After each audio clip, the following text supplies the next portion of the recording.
We are beginning with second type of sources of history, which is literary source.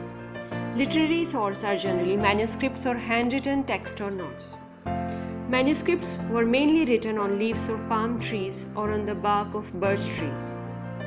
Languages used for writing it were mainly Sanskrit and Prakrit. Prakrit was the language of common people. Now there are further categories of manuscripts. First, religious text. These tell us about the religious beliefs and practices of that time. For example, the Vedas and the Puran. Second is epic. First, let me tell you what is epic. Epic is a long poem about the actions and adventures of legendary or heroic figure. So we have epics like Mahabharata and Ramayana. Third is secular text.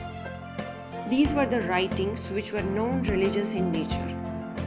They describe political and technological features of their time, including the lives of kings. As you can see in the picture, these are purely political based text, the Maurya dynasty and Kautilya Arthashastra. Fourth is Sangam literature. It grew in South. It is a collection of 30,000 lines of poetry which were written in praise of various heroes. Fifth is accounts of foreign travelers. Accounts of foreign travelers means records of foreign travelers. These were written by Buddhists and other travelers who visited India from time to time. Like there is Xuanzang, the Chinese Buddhist pilgrim. He visited India during the reign of Harshvardhan. He has written about the religious tolerance of that reign. After this, we have two broad divisions based on the study of history. First is historical time. Second is prehistorical time. Historical time is the period of history for which we have written records.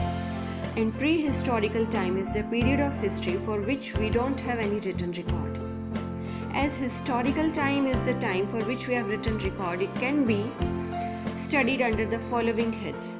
First is ancient period, second is medieval period, third is modern period. And in this class, in your 6th standard, you are going to study ancient period of Indian history. Next is when. As we have studied in the chapter's title, we have 4 elements: what, where, how and when. This is when, one of those elements. Here we comes across date, means time. When we talk about history, we normally say which event took place when, which war was held when. It means, children, in the study of history, dates are mentioned with 2 abbreviations, BC and AD.